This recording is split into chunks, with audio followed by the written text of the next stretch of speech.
Picture this. You are sitting in your favorite chair after dinner, and your feet are cold. Not because the room is cold, the room is perfectly warm. Your hands are fine, but your feet feel like they belong to someone who has been standing in snow. You press them together, you pull on socks, you put a blanket over your lap. By the time you go to bed, they have finally warmed up. But in the morning, the same thing starts again. Cold feet. A heaviness in your calves that takes a while to shift. Sometimes a dull ache behind the knee by evening. Sometimes ankles that look puffier at the end of the day than they did at the start. If you have been writing these things off as just getting older, this video is going to change how you see all of it. Because those symptoms are not random and they are not inevitable. They are the specific, measurable, and largely reversible signs of declining circulation in the legs. And after 60, the legs are where circulation problems begin, where they go unnoticed the longest and where the consequences quietly compound into something far more serious than cold feet. Your legs are the furthest point from your heart in the entire circulatory system, and they are fighting gravity every moment you are upright. Your arteries carry oxygenated blood down to your legs under pressure from your heart. Your veins carry that blood back up against gravity, and they rely not on the heart's pumping force, but on the rhythmic contraction of your calf muscles and the small one-way valves built into your vein walls to push blood upward. When those muscles are weak or underused, when you sit for long stretches, when the venous valves begin to lose efficiency with age, blood pools in the lower legs. The return journey slows. The capillary beds that deliver oxygen to your tissues become congested. You feel this as fatigue, as heaviness, as that persistent coldness in the extremities that no amount of warm socks fully resolves. After 60, three things happen simultaneously that make this significantly worse. The smooth muscle lining your arterial walls becomes stiffer, reducing peak blood flow to your legs during activity. The nitric oxide your blood vessel walls produce, the molecule that signals arteries to dilate and increase flow on demand, declines by approximately 50% between the ages of 40 and 70 in sedentary adults, according to research published in the journal Circulation. And the calf muscle pump weakens as calf muscle mass and contraction strength decline with age and inactivity. The result is that the legs receive less blood going in, dilate less to compensate when demand rises, and push less blood out on the return journey. This is not a disease. It is a physiological shift that happens to nearly everyone after 60 who does not specifically counteract it. The reason it matters beyond cold feet and swollen ankles is what happens downstream over years. Poor leg circulation is independently associated with a fourfold increase in the risk of deep vein thrombosis. It is a major driver of peripheral artery disease, which affects approximately 12% of adults over 60 and is a leading predictor of heart attack and stroke, independent of other risk factors. Chronic venous insufficiency, where the venous return system becomes so overwhelmed that fluid leaks into surrounding tissue, causes permanent skin changes and in serious cases requires surgical intervention. None of these outcomes is inevitable. Every one of them is made significantly more or less likely by what you do with your legs every single day. Before we get into what actually works, do a quick self-check right now. Do your ankles look puffy by evening, and do they leave a small indent when you press your finger into them? Do your calves cramp or ache when you climb stairs or walk uphill, and does that ache disappear quickly when you stop and rest? Do you experience restless legs at night, that uncomfortable urge to move that disrupts your sleep, which is one of the most common unrecognized symptoms of venous congestion? Do your feet go numb during extended sitting, and does the numbness take longer than a minute or two to clear when you stand? If any of those sound familiar, you are dealing with meaningful circulation compromise in your legs, and it is responding right now, today, to choices you are making without realizing their impact. Here is what actually produces measurable improvements in leg circulation in adults over 60, and here is the biology behind why each approach works. Because the mechanism is what separates someone who follows this consistently from someone who tries it for a week and gives up. The first is calf raises performed in short bursts throughout the day, rather than in a single session. The calf muscle pump is the primary engine of venous return in your legs. When your calf muscles contract, they squeeze the deep veins of the lower leg like squeezing a tube, propelling blood upward through the venous valves toward the heart. Research published in the European Journal of Applied Physiology found that 20 slow calf raises performed every 90 minutes during a sedentary day produces the same cumulative venous blood volume displacement as a 20-minute walk. This matters because most people cannot take a walk every 90 minutes. Most people can stand at the kitchen counter for 90 seconds and raise their heels. Here is how to do it correctly. Stand with both feet flat on the floor, one hand lightly on a surface for balance. Rise up onto the balls of your feet as high as you can. Hold the top for 1 full second. Then lower slowly over 3 seconds until your heels touch, but do not rest. Rise again immediately. 20 repetitions. The 3-second lowering phase is critical. The slow descent is where the calf generates its greatest contraction force and venous compression. If you drop quickly, you lose the most effective part of the pump. Set a reminder on your phone every 90 minutes. When it goes off, stand and do 20 slow calf raises. The cumulative circulatory benefit across a full day of this is significant. The second approach is ankle circles combined with toe spreading. This is the one that looks the least impressive and produces results that consistently surprise people. Your ankle joint, when moved through its full circular range, activates not just the calf pump, but the smaller muscles of the foot and the muscle at the front of your shin. These muscles wrap around a dense network of small veins and capillary beds. A 2019 study from the University of Exeter found that seated ankle mobility exercises performed for 5 minutes every 2 hours reduced blood pooling in the lower leg by 36% in sedentary adults compared to those who simply walked briefly. The mechanism was the recruitment of the foot's intrinsic circulation that standard walking does not fully activate. Sit comfortably with one foot lifted slightly. Draw large, slow circles with your foot, 8 in each direction. Then spread your toes as wide as possible, hold 5 seconds, squeeze them together tightly, hold 5 seconds. 4 rounds of this, then switch feet. The toe spreading recruits the small muscles underneath the foot, which compress the plantar venous arch, one of the richest sites of venous blood volume in the entire lower extremity. You can do this during any seated activity.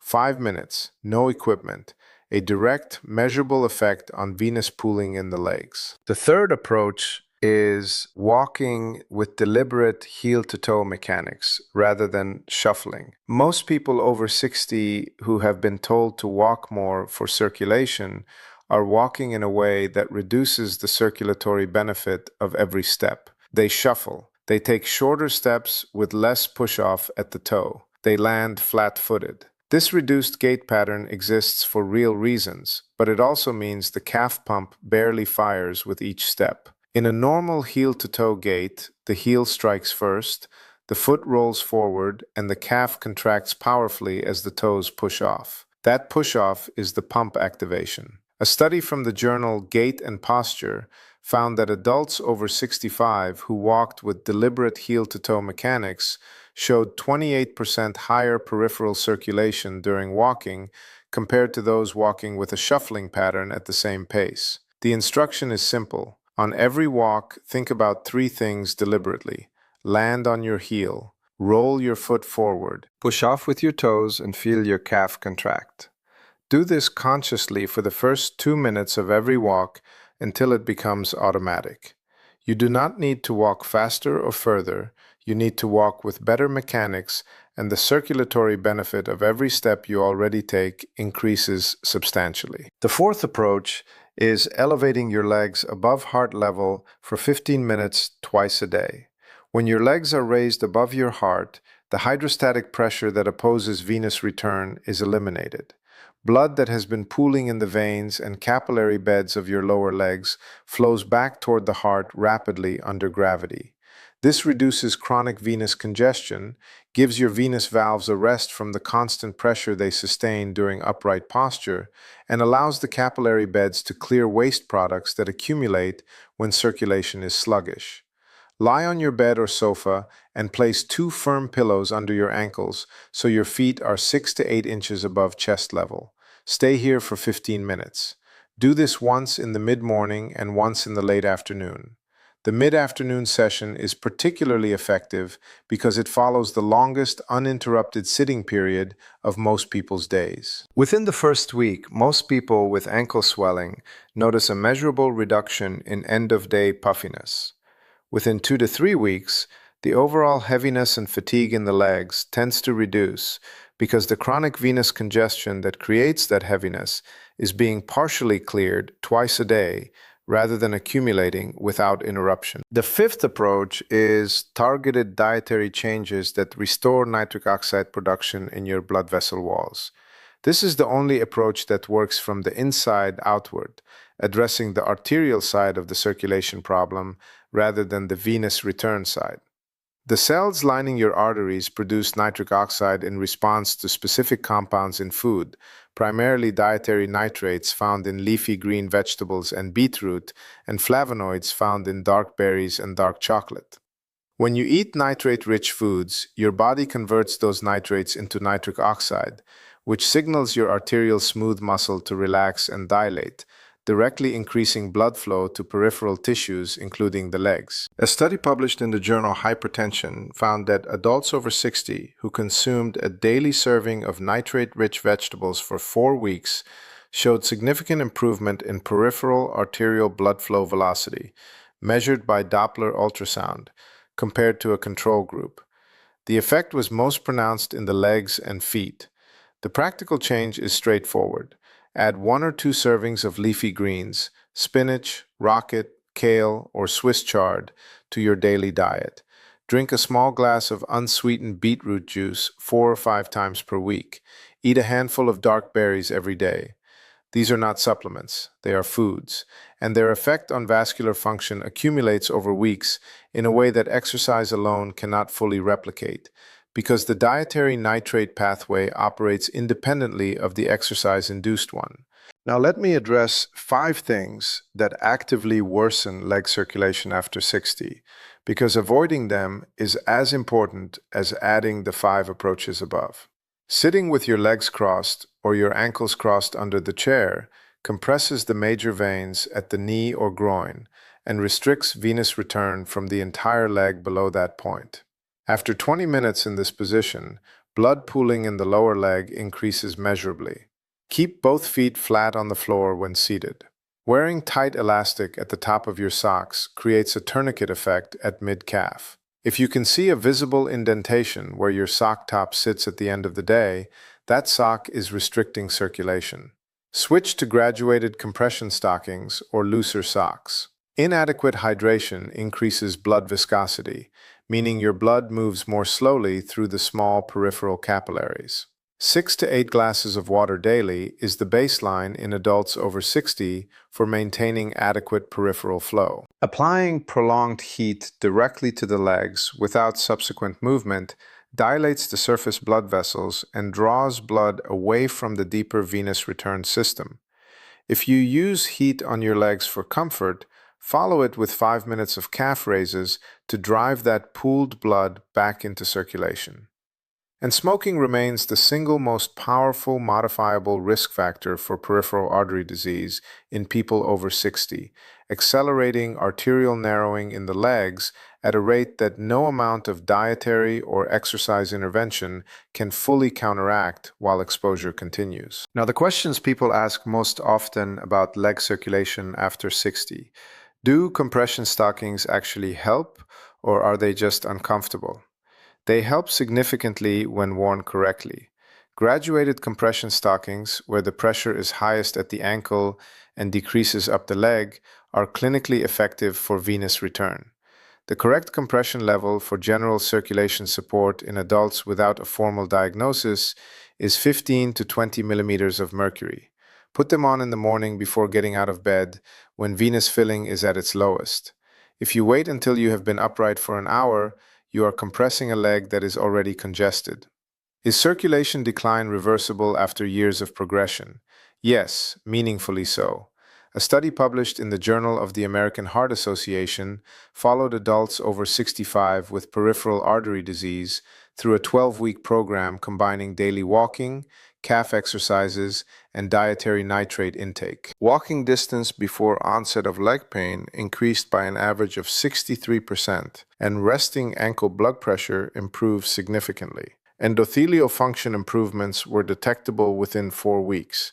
The body's capacity to restore vascular function does not disappear with age. How long before the approaches above produced noticeable changes? The venous changes, reduced ankle swelling, and less daily heaviness are typically noticeable within 1 to 2 weeks because they reflect blood volume redistribution, which responds quickly. The arterial changes, warmer feet at rest, and less cramping with exertion, take 4 to 8 weeks because they reflect vascular remodeling, which is a slower biological process. And when do these symptoms require a doctor rather than self-management? Any symptom that appears suddenly rather than gradually needs prompt medical evaluation. Sudden swelling in one leg only, severe persistent calf pain, skin that is red and warm and tender in the lower leg, or any visible open sore on the lower leg should be evaluated without delay. These could indicate deep vein thrombosis or arterial compromise, which requires specific medical treatment that is not addressed by anything in this video. What is described here is appropriate for the gradual, bilateral,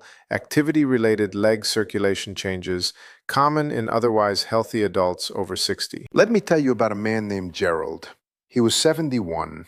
He had been retired for 6 years and had settled into a daily pattern that involved a lot of sitting. He read in the mornings, watched television in the afternoons, ate dinner early, and went to bed. He walked to the mailbox and around the block occasionally. His doctor had told him his circulation was not great, but that there was nothing specifically wrong. His ankles swelled every day without fail. His feet were cold most evenings. His calves ached enough by nighttime that he kept a heating pad next to the sofa. He had accepted all of this as simply what 71 looked like. He had not been told there was anything to do about it beyond what he was already not doing. We added calf raises every 90 minutes. We added ankle circles while he sat reading. We added leg elevation twice a day for 15 minutes, which he was willing to do because it meant lying down with a book, something he already enjoyed. We changed what was on his plate: more leafy greens, beetroot juice several times a week, a handful of blueberries every morning, and we worked on his walking mechanics on the 2 short walks he was already taking. After 2 weeks, he noticed his ankles looked better by bedtime. After 5 weeks, he told me he could not remember the last time he had reached for the heating pad. After 8 weeks, he walked a full mile for the first time in 2 years. Gerald was not doing anything heroic. He was doing 5 small things differently from how he had been doing nothing. The system he was working with responded exactly the way vascular biology predicts it will when given the right, consistent signals. Let me bring everything together. Cold feet, heavy calves, swollen ankles, and aching legs after 60 are not inevitable. They are addressable symptoms of a circulation system that needs specific daily inputs. Calf raises every 90 minutes throughout the day. 20 repetitions with a slow 3-second lowering phase to restore the calf muscle pump. Ankle circles and toe spreading for 5 minutes twice a day to activate the intrinsic foot circulation that standard walking does not recruit. Deliberate heel-to-toe walking mechanics on every walk to maximize calf pump activation with each step. 15 minutes of leg elevation twice a day to clear venous congestion and rest your venous valves. and daily dietary nitrates through leafy greens, beetroot, and dark berries to restore the arterial dilation response that declines with age. Stop crossing your legs when seated. Ditch constricting sock tops. Drink enough water. Follow heat application with movement. And if you smoke, that is the single highest leverage change available to you for leg circulation. The timeline for results is weeks, not months. The investment is minutes distributed across your day. If this video gave you a clearer picture of what is happening in your legs and what to do about it, hit like so this channel can keep bringing you the science your body needs after 60. Comment below with the symptom that brought you here. Cold feet, swollen ankles, heavy legs, nighttime aching, just name it. That comment reaches someone else who thought what they were feeling was simply their age. Share this video with someone in your life who has been quietly dealing with leg discomfort and accepting it. Their circulation is not broken, it is asking for something specific. Now they will know exactly what that is.